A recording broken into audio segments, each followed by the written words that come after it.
Thank you, John and Helen.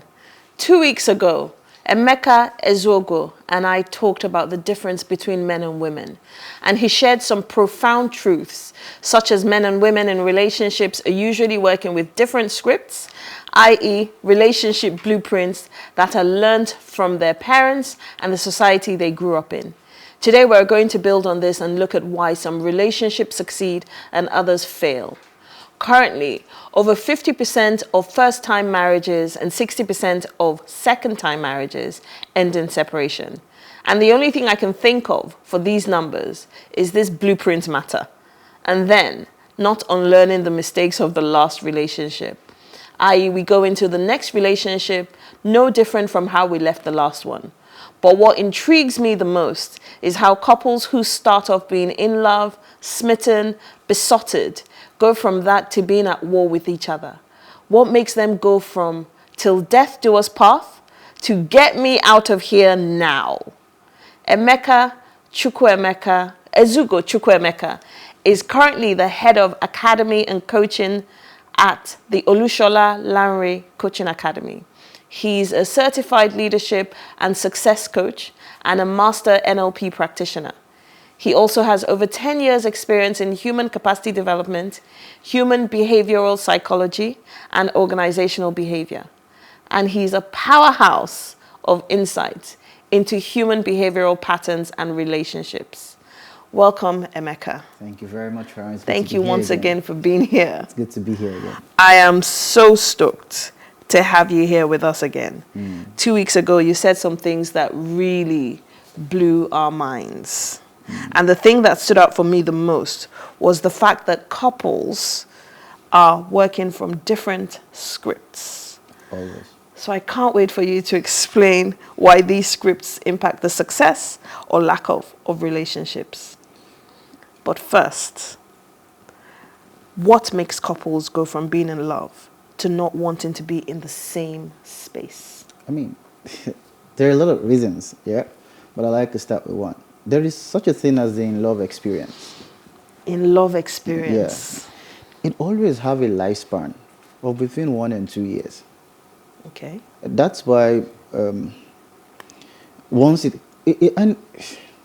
that experience fizzles out, right? Love has to be walked. But the deception with the in-love experience is that when it comes, things happen too easily. In fact, the in-love experience allows you to create a persona. And it's not, that persona is created to please your other, your significant other. Right? And it's not a deception. That experience calls you to create that persona that allows you always make this person happy. Okay. Right? Okay. And like I said, it's not intentional. It's not like, of course, some people are deceptive. But really, when you love somebody, right, when you are entering a relationship and love is the foundation of that relationship, chances are that 80 to 90% of the time, you're entering with an in-love experience. That experience will call you to create this persona that consistently strives to please that person, your significant other. The day that experience fizzles out, right, the persona that you had created kind of, if you say in splits, it loses the spotlight. And the real you come out. But the challenge now is, if in that 1 or 2 years when you were in the love experience, you didn't have the kind of conversations you should have had, right? You will wake up after the experience had fizzled out and you're like, how did I marry you? But what makes you, what triggers having those conversations? Yeah. Relationships are supposed to be intentional. Right? So I love this person. I start knowing that, look, I'm really, this is serious. This is not just someone I want to play with. I want to really spend the rest of my life with this person.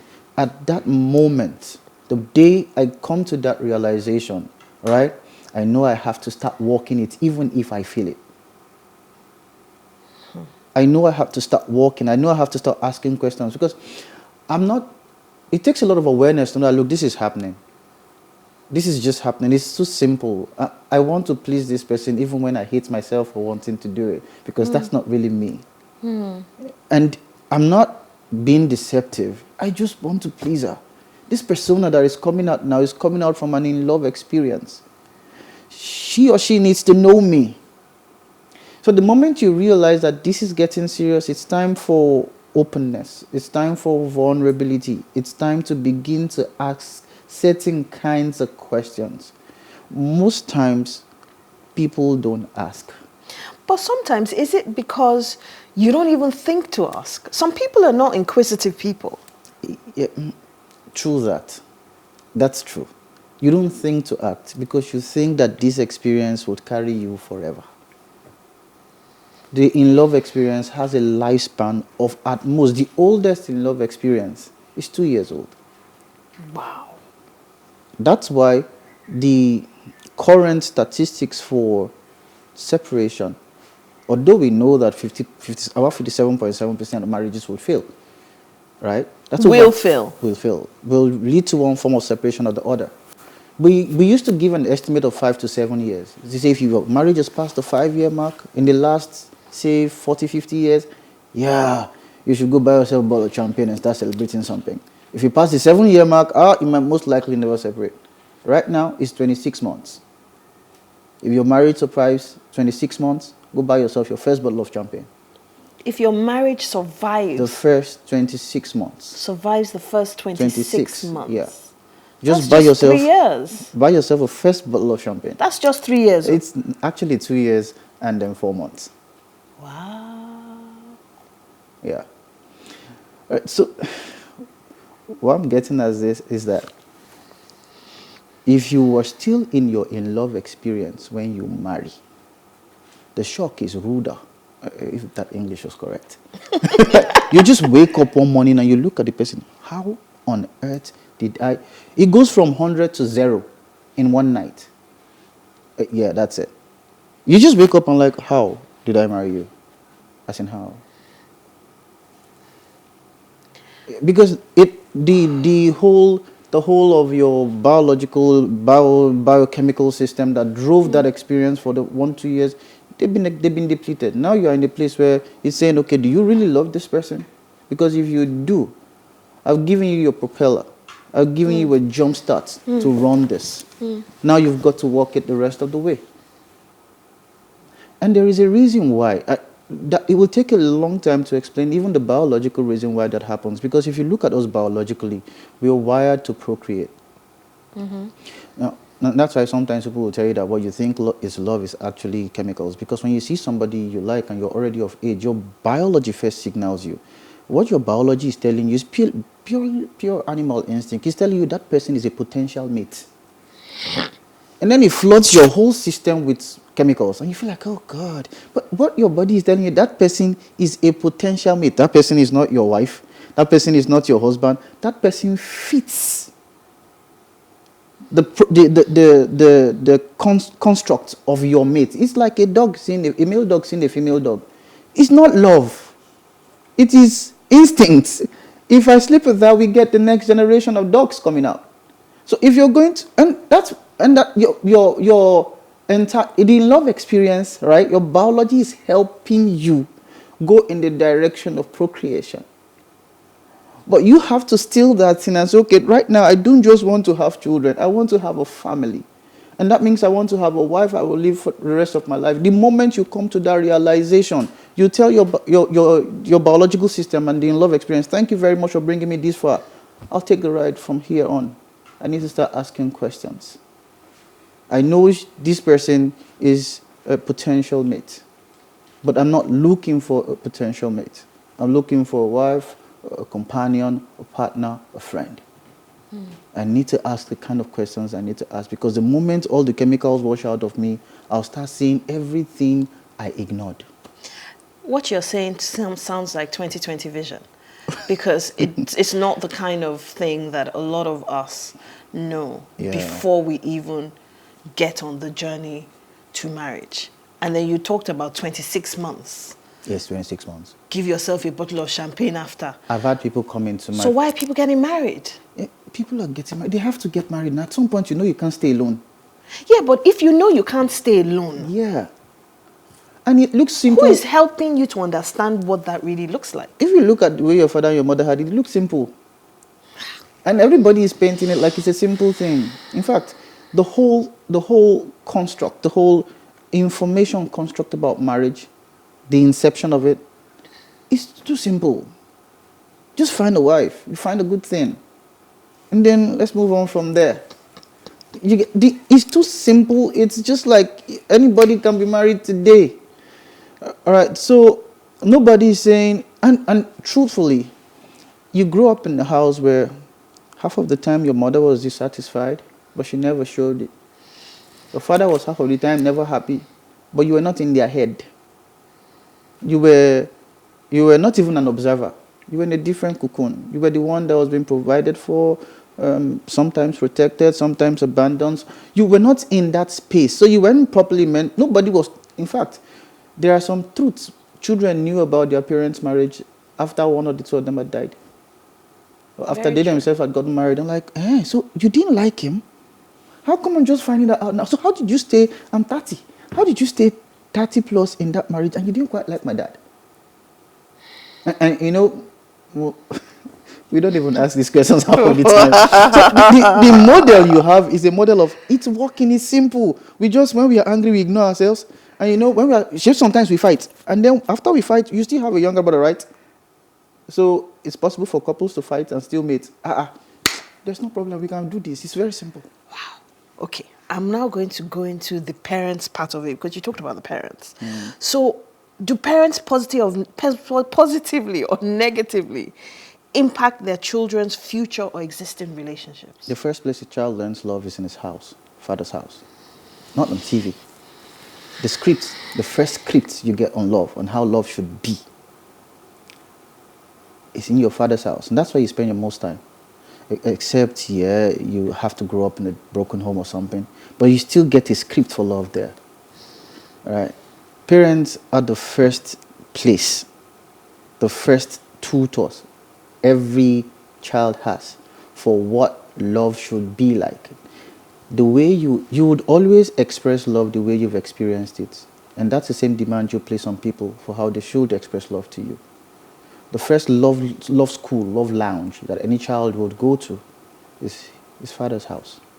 He sees that dynamics and he sees it works. So this is how love should be. He might later watch telenovela or and read some books. He might later hear some people talk about something different. But the real strongest instruction that was reinforced with a lot of things is the place where he first grew up. Okay, so that then goes to, there's something that people sometimes say that's Hollywood. And I challenge that because why can't we have Hollywood? Because you're not acting. Yeah, but romance, for example, is what we see on TV. Is it impossible to have that level of romance? Because if you're saying that the first lessons on love is from your parents' home. What if the lessons you're learning in your parents' home is detrimental to your future? How do you then change that? You can intentionally learn that, or you can ignore it. Now, this is it. You ignore it until you find yourself in that situation. And when metal hits the meat, you revert to status quo ante. I've seen boys who hated their father become like their father when they're married. Everything they hated their dad do, they did it. You know why? So I didn't like this, but I didn't change my program. All right? So when I find myself in the kind of situation that my father was in, I just revert to status quo until I go to a script. And I call it out. Because that's all I might hate it, but that's all I know. They say hurting people hurt people. Half of the time. The guy who physically abused his wife, most times I've seen the father abuse the mother. He's repeating a circle that he hates. And if you ask him, he will say, I don't know how. Because he didn't consciously change the program. If we go back to Hollywood, those people are actors. They're scripted to act. This one is not acting. This is intentionally running a program for your life and your home. For you to run that program, you need to first have preset what that program will be. I'll give you a clear illustration. I I didn't quite grow up in a house where my dad was fine. I don't think I hugged my father ever. He's still alive now. I think the best we do is a handshake. I love him now, we're friends, but at the time we were enemies. Now, but I was going to change the script, but I needed to see something else, and it wasn't a movie. I was going for jam that day. It was many years ago. I was going for jam that. No, I wasn't going for jam. I was going to walk. I was out of secondary school and I was walking somewhere at the port. So I was going to walk that day. I was in a bus, and then the bus went through some place in Festac. I was sitting by the window, just looking out the window. It was a Saturday. It was a jam Saturday, and then my bus stops at the terminal, and then I'm looking out, and then there's this man coming with the daughter. She's 17ish, grown-up girl, right? And for some reasons, my eyes stayed on them. So the typical Lagos girl, when she saw the bus stop, she just left her father and was running to come catch up. The father just said, hey, the hey. And then she stops. And I look at her face and she smiles. And then she turns back. And then goes back to the father. And the man gives his 17-year-old girl a full body hug and tells her best of luck. I sat down there and told myself, this happens. I'd never shake my father's hand before that time. This happens. That's the kind of man I want to be.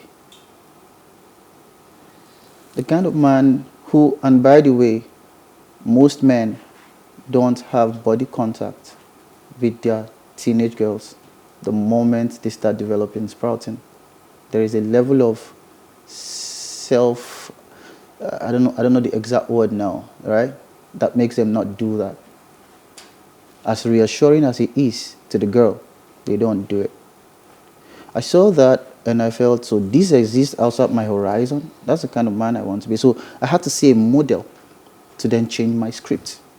If not, I will still play out the script when I get married. It's intentional. You decide what you want it to be, and then you now go and get the body of knowledge that helps you build that pattern so that you can play it out when the time comes. Okay.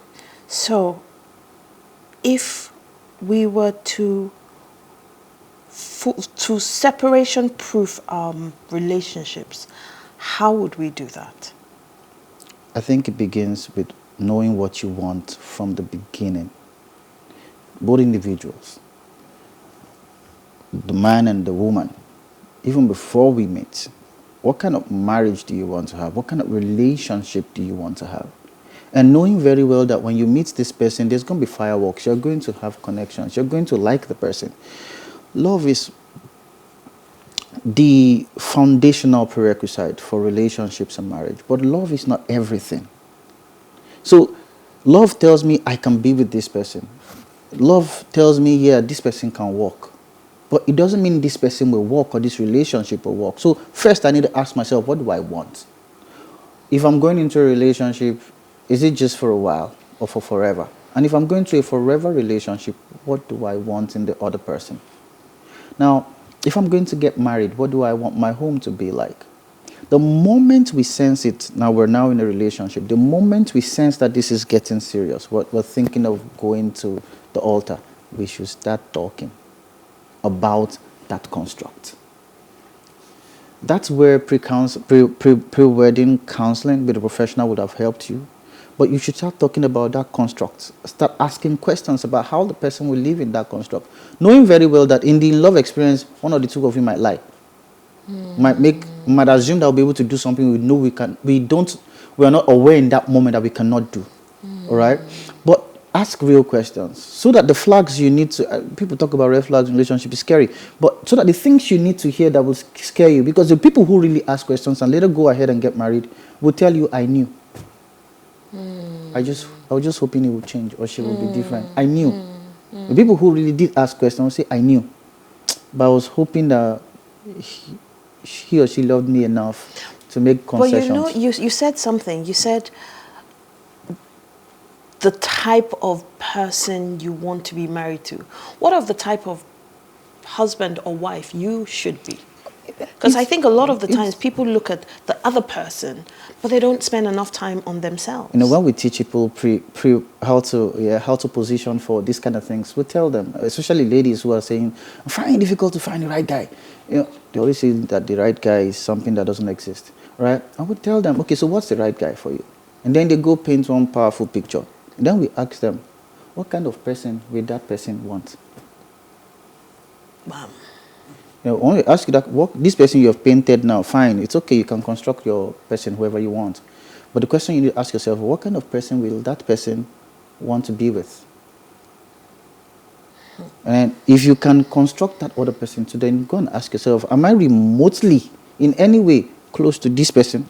If I'm not, then I know that it's not like this guy does not exist. He cannot see me. I'm outside his frame of reference. I'm not inside his world. Then we ask them questions. Sometimes something as simple as, do you ever go where this kind of person will be found? Your entire social circle, does it revolve around where this kind of person will be? He said, no. I said, why? This thing we are talking about now, you set up yourself for, you created a persona you don't have, you can't match. So yes, when you say this is who you want to be, this is the kind of man you want to be married to, then you go back and tell yourself, okay, what kind of person will this kind of man want to be married to? And then you begin to look inwards. That person, exactly. And if you're not, of course, everything can be constructed, but it should be constructed with a goal in mind. The goal is I want to be this person. And if you're going to failure-proof your relationship, first, like I said, know what you want. And second, and this is particularly important, don't come into this relationship like you know it already. I wish I could say it and tell every young person who's in maybe from their 40s downwards to dump all the scripts they already had before. We're sitting right in the midst of an evolution. There's a different face for man and woman now. We are the ones who would be custodians of the scripts that will most likely hand to the next generation. We are the ones who should aggregate knowledge of what marriages would look like in our dispensation. We are in the eye of the storm. We are the ones getting married to girls who are not like their mothers, who don't think like their mothers, who can sit in pain for 30 years. We are the ones getting married to girls who would talk back, who would fight back, who would assert themselves, and they are not being inhuman. They're just living out the requisite mindset of their dispensation. So if you have a script that works for your father, dump it. Buy blank sheets and start taking notes, because we'll be the one to instruct the next generation as to how, because we still have like maybe another 100 years inside this mix. Right? So there's going to be maybe another 2 generations getting married with the same mindset that would have driven them. We are the ones who should hold the body of knowledge that those ones will now build on and extrapolate. Okay. Right. So I'm gonna have to round us up. So there are 2 more things that I need for you to add to that. Okay. You said know yourself, and you said clean slate. Can you give me 2 more things? Know yourself, clean slate. And don't, this is also adds to clean slate. Don't import the values of your parents into your marriage. Don't import the values of your parents into your marriage. What we've discovered most times is, now get this. A man is fighting with his wife because of how his father behaved in their own house. All right? That's a quarrel he's having. My father would behave like this. And then my father will demand this behavior of my mother, rather. And then I'm demanding it of you, and you are not. And then the woman might most likely have a quarrel with the husband over the fact that this is how my mother used to do it in our house. And how come you are not, I'm placing that demand on you so that I can be in my mother's value frame in this house. What we discover is that at that point, it's not the man and the wife that are quarreling, no. It's the man's father and the woman's mother. So they've imported 2 phantom people into their house and say, okay, fight. But fight vicariously through us. Wow. You need to ask yourself, what values will drive my own home? Wow. All right? That is particularly important. And for both people, I think the last thing is that you find a way, right? Find a way to get help before you start. I don't know, most religious institutions put counseling in place. Sometimes they are using old models to run it. I would advise that you get a professional. It might cost a bit, but they would elicit things for you that you would have had to go into the marriage to find out. You will know them beforehand. You will know tendencies. You will be able to literally run into how your partner thinks. And then know what to expect and know what not to. In fact, there's a single test we will run at the academy, just one test, that if both couples take it, they just know, okay, we can marry. Wow. And on that note, we've run out of time. Oh my goodness, I wish we had a lot more time. Me too. I really do. And you're coming back again, because this is not a conversation that can end just like that. We need to keep delving deeper. I would and love deeper. to. I would love to. Wow, Emeka, thank you once again for sharing your breadth of knowledge and insights with us. Thank you for having Honestly, me. it's been absolutely awesome, and once again you shook the table. Wow. Thank you so much. Thank you for having me, Feran. Right, hopefully we have all learned something. I know I've definitely learned a few things from you this morning, and like you said, be intentional and continue learning. True that. Thank you so much. Thank you so much. In a few minutes, John, Helen, and myself will be rounding up the show. So please stay tuned for a few more minutes whilst we wrap up the show. Thank you.